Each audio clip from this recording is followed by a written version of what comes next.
আসসালামু আলাইকুম। আমি ডাক্তার গুলশানারা জাহান, শিশু বিশেষজ্ঞ ও শিশু নিউরোলজি রোগ বিশেষজ্ঞ। দীর্ঘদিন ধরে আমি বাংলাদেশে শিশুদের সাধারণ রোগের চিকিৎসা দেওয়ার পাশাপাশি শিশুদের নিউরোলজি রোগ বিষয়ক বিভিন্ন রোগের পরামর্শ দিয়ে থাকি।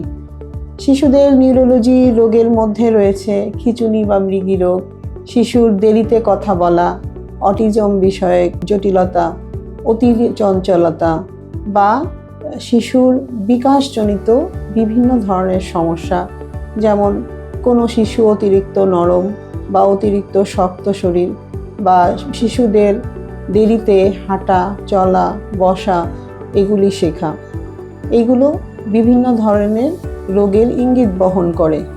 কাজেই আপনি কখন একটি রোগীর বা একটি শিশু রোগীর নিউরোলজিক্যাল কোনো সমস্যা আছে কিনা বা বুদ্ধির বিকাশজনিত কোনো সমস্যা আছে কিনা কখন বুঝবেন, কখন চিকিৎসকের শরণাপন্ন হবেন, আসুন আমরা কিছু জিনিস জেনে নিই।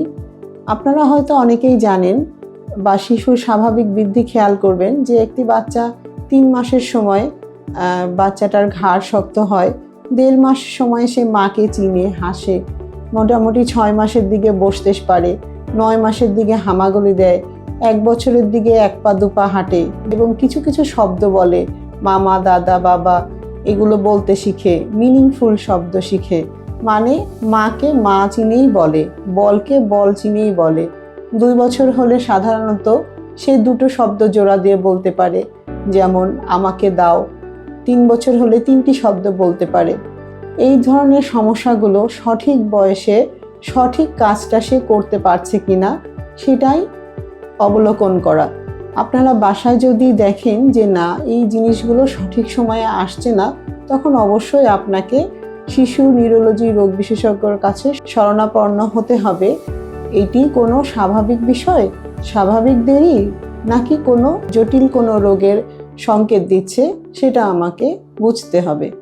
তো আমরা এই স্বাভাবিক বৃদ্ধির জিনিসগুলো আমরা সবসময় খেয়াল রাখবো, সচেতন থাকবো, কারণ সচেতনতাই আমাদেরকে পারে বড় কোনো বিপদ থেকে রক্ষা করতে। ধন্যবাদ।